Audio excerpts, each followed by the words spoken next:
Come and get your gun. A new red flag bill puts the burden of proof on people stripped of their guns for being dangerous or unstable. The Supreme Court warns law enforcement about seizing property, which reminded us of DPD's community outreach Tesla. Brace yourself for some outreach, Cherry Creek, and some straight talk about student loans from someone used to delivering bad news with incredible calm. That's next.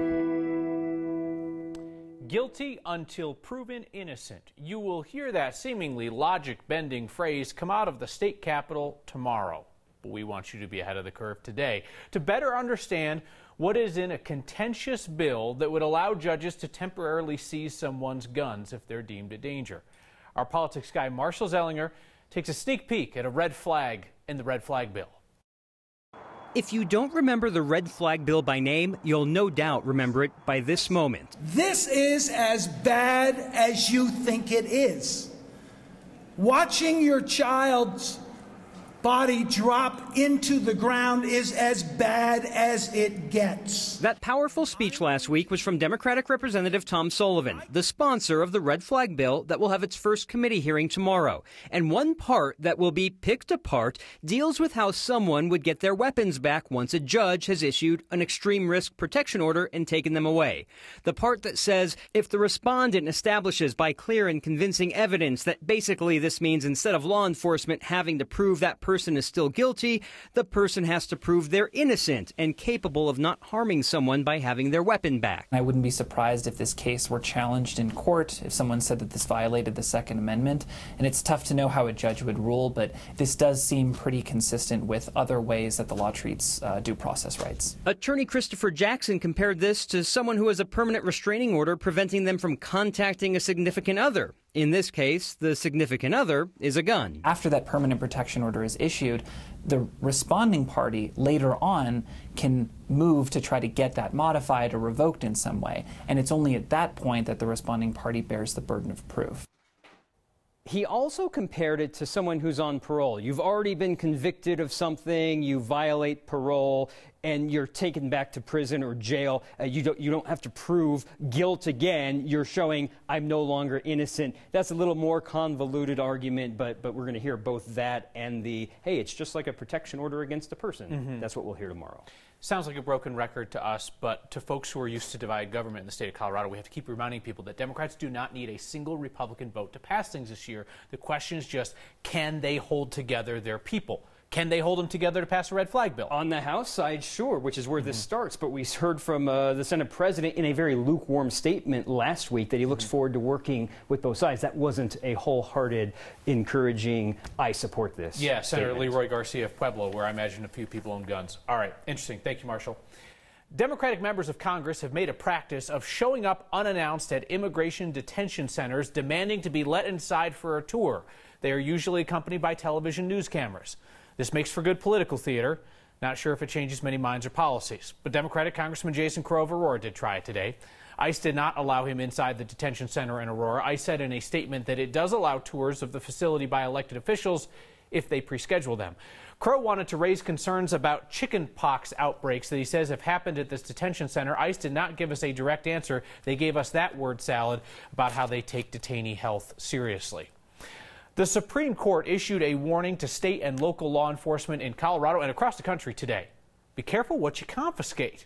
All 9 justices agreed that the 8th Amendment protections against excessive fines applies not only to federal law enforcement, but to state and local operations as well. It means they can't just seize expensive stuff without justification. So that got our Steve Sager wondering about that shiny Tesla taken by DPD. If the Supreme Court has a way of saying we are serious about this, this was it. A unanimous decision finding the 8th Amendment's protections against excessive fines apply to the states, not just federal authorities. I believe that most of the court is pretty much strongly against wholesale forfeiture, particularly prior to conviction. At the heart of this, a case out of Indiana where a man was arrested for dealing heroin. He faced fines of up to $10,000, but police seized his Land Rover worth 4 times that, claiming he used the car to commit the crimes. The court says that is not right. Well, there's absolutely a proportionality aspect to the Supreme Court's decision. You can't be taking away a $50,000 automobile for a $50 sale of crack cocaine on a street corner. As to how that ruling might impact Colorado, we likely won't know for a while, though our state does have pretty strict forfeiture rules already. What we don't know at this point is the extent to which Denver and surrounding metro counties will change their process. All of this got us wondering about DPD's fancy ride. We've told you about the Tesla they converted into a police car to show off at events. According to this birth announcement video the department produced in 2017, the vehicle was seized because it was part of a crime. We've asked multiple times what that crime was, and all we've been told is that it's a drug case and the Attorney General is prosecuting it. So who knows if the seizure fits the crime. And the Attorney General's office won't even give us a case number, anything like that, to try to look up what's going on with this case. So back in 2017, Colorado actually passed a civil asset forfeiture law. The latest data from the first 6 months of that year, where departments are now required to report Kyle, state law enforcement agencies seized $9 million worth of stuff. Everything from a 2005 Dodge Magnum seized by DPD and valued at more than $116,000 to a pair of moose antlers seized by Parks and Wildlife agents and valued at $100. All right, set aside the moose antlers for a second. Back to the Tesla. We still don't know where the Tesla came from? We have no idea. And the AG's office would only tell us they're prosecuting a case. And DPD tells us the case is with the AG's office. So we really... All right, we will figure it out. We are promising the people we will figure this out, where that Tesla came from. There's a story behind that There's got to be, right? There must be. All right. Thank you, Steve. The pledge that first responders make to remember the fallen from their ranks, that is very real, and we saw proof of its permanence today from South Metro Fire Rescue as they honored one of their firefighters who died in the line of duty 38 years ago today. South Metro tweeted photos from a ceremony that was held at South Metro Memorial Plaza this morning. There they honored firefighter John Wood. Wood suffered a heart attack while he was fighting a wildfire in Parker in 1981. They placed a wreath in the plaza in his honor today. Our next question comes from a viewer named Thomas. Curious why Colorado allows people who are here legally to get a driver's license, but not a fishing license. Well, Thomas, when someone who is here illegally gets a state-issued driver's license or ID, it has a black box at the top. That box says not valid for federal identification, voting, or public benefit purposes. Colorado Parks and Wildlife says they cannot accept those black line documentation IDs as proof of identity. It's not considered a secure and verifiable document under the law. So Colorado would need separate legislation if it ever wanted to create a way for people here illegally to get right by the law when fishing or hunting. Vic Lombardi has had a decades-long career talking sports in his hometown. He has a fashion sense that is second to none, maybe second to one. And he has a self-deprecating humor that has made fans even of people who work at competing television stations. Vic Lombardi also has prostate cancer. Announced that today. The 49-year-old who currently works for Altitude Sports is looking at surgery, maybe more treatment after that. His message this morning was as simple as it is life-saving, so I'll repeat it to you here if you missed it. Guys, talk to your doctor about a PSA check for the signs of prostate cancer. As Vic tweeted today, it's treatable, it's beatable. Vic didn't ask for your sympathy, your thoughts, or your prayers. What he asked for, guys, is our action. So get after it, gentlemen. And Vic, best wishes for the road ahead. We have not spent time here rehashing all the horrible headlines out of Teller County. They've been in most newscasts, locally and nationally. Gruesome details about how a man named Patrick Frazee allegedly killed his fiancée and then covered up the crime scene with the help of his girlfriend. You can find that gory information all over the internet if you're interested. But that story, that situation, reminded our Kristen Aguirre that there is help out there for spouses and partners who feel like they're in danger. These past few months, especially in our state, we've been constantly reminded that domestic violence is real. But so are the resources available to help you. We'll have some of them right here on the screen for you. Yes, we talk about relationship violence, but as much as we should, We barely talk about the nearly 40 people who died in Colorado in 2017 as a result of domestic violence, or the 1 in 7 people in our state who experience it, or the fact that on any typical day in Colorado, a domestic violence hotline receives 13 calls every hour. 13. Yes, domestic violence is real, and now you and we need to talk about it. This impacts women and men of every race, culture, religion. And domestic violence isn't just physical. It can mean mental and emotional abuse. It's manipulation, anger, fear. Yes, it's scary, but I'm telling you, it can be stopped. There are places that can help you and people that care about you. Reach out to organizations like Stand Up Colorado, Violence Free Colorado, or Safe House Denver. Their information is on the screen, and we'll have it posted on the next Facebook page. It's time we start talking more about domestic violence. You don't need to stay in an abusive relationship. You don't have to be afraid. It's okay to ask for help, and it's time for you to get out. A 17-year-old makes a life-changing choice about paying her own way to college.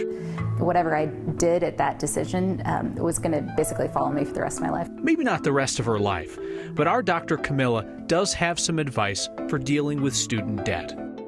A sign that's trying to drive home a point, and I think they were successful. And we'll meet a deputy who tried to enforce the law and ended up accidentally saving a life.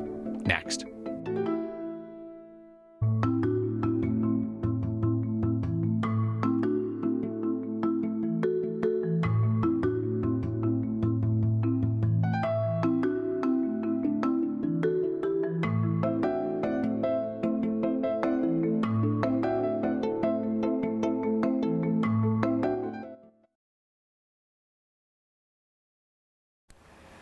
It's a sign that Breckenridge Ski Resort is intent on driving home the very real dangers of skiing out of bounds. This is what our viewer Rick ran into at the bottom of Peak 9. I hope Rick didn't actually run into it. He probably just skied up, he stopped safely, and then he took a photo of a plethora of signs warning people complete with skull and crossbones. They're getting the point across, I think. See a sign that catches your eye? Send it to us. Email next@9news.com or use the hashtag HeyNext. This story is about one of the good ones in the Adams County Sheriff's Department. It's what we call the public servants do the right thing every day. They usually don't make the news for just doing their jobs. Adams County Sheriff's Deputy Wellman, one of the good ones, and they're almost all good ones. Sheriff's Office gave him a shout out today. They say he helped a woman who appeared to be having a heart attack while driving. Deputy Wellman stopped her car at 70th and Federal. Originally it was a stop because she was driving erratically and then, whoops, realized we've got a heart situation going on. Took good care of her until medics arrived. So thank you to Deputy Wellman and to everybody else out there who did similar things today and, well, didn't make the news.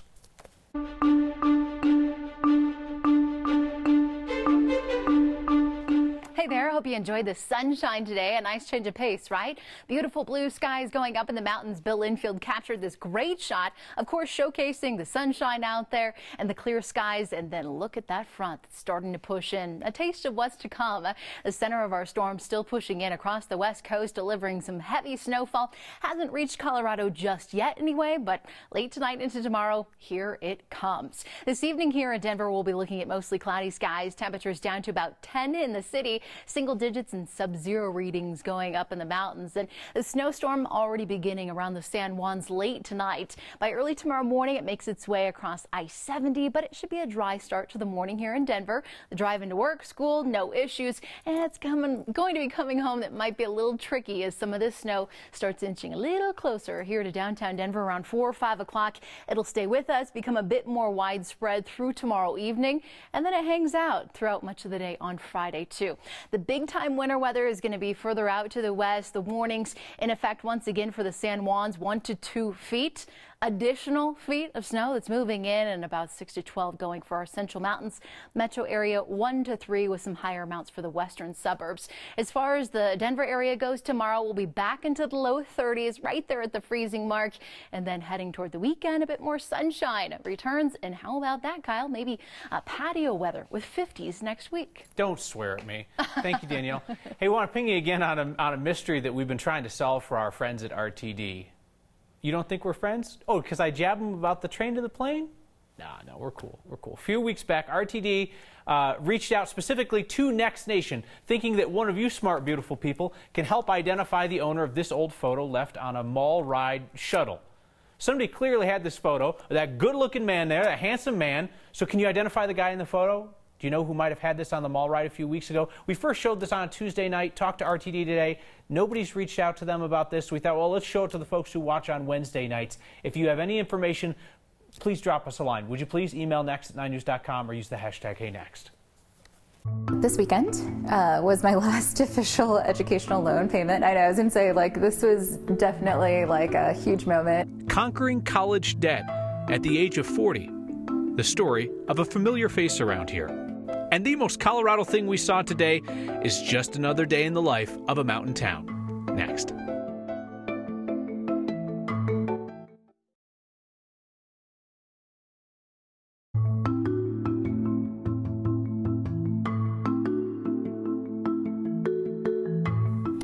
Our medical expert, Dr. Camilla, has some unwanted expertise in dissecting student loans. She's had them for more than 2 decades. This weekend, she made a major breakthrough. She shares her story and her advice through the lens of our photojournalist, Mike Grady. I came from a family with a single mom who had 3 kids, and the only way I was going to be able to ever get past high school into college was going to be by working and getting loans and earning my way up there. It was 6 figures worth of debt. This weekend was my last official educational loan payment. I know, I was going to say, like, this was definitely like a huge moment. 23 years worth of school and educational loans, and really, I think in a lot of ways, putting your life on hold. I just don't think that at 17 years old, I was prepared for the fact that I would be under this enormous sense of weight and having these loans affect my life. The sexy part of financial aid, I guess. Budgeting isn't exactly what everybody wants to do, but it's so important to just get that scope and that picture of what you got coming up, and as you know, for your expenses, and you know what your resources are. You know, just save in general, taking advantage of college level courses in high school. Borrow what you need. You don't have to take everything that's offered. Financial stress is probably one of the biggest things that people feel, not just on educational loans, but that could be car loans, credit card debt, and I think that has a huge impact on your life. Is there an easier path, right? Like, could I have chosen something that was easier to do? Could I have not gone to school upon school to, to the next school? But again, I think I'm passionate about what I do. I love what I do, and I wouldn't trade it for anything at this point. Metro State's financial aid guru, who you heard from there, says in his view, student loan debt is the only thing that makes higher education accessible to some students. You'll hear other experts say, avoid student loans like the plague. As for Dr. Camilla, she noted it was a personal choice and one that'll have an impact for years, if not decades. We are back with a sign of the kind of everyday life that makes Colorado one of a kind. And so many of you sent in feedback this evening on one topic: fighting domestic violence.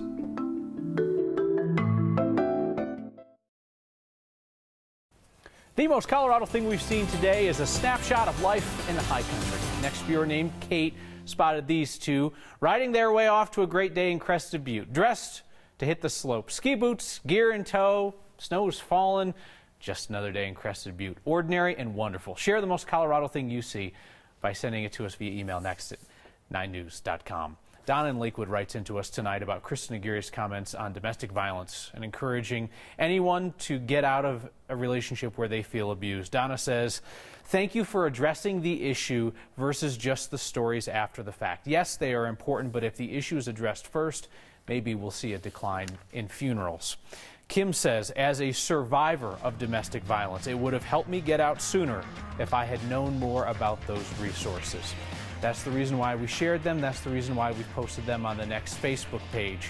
And as Kristen said, no one deserves to be abused. We'll see you next time.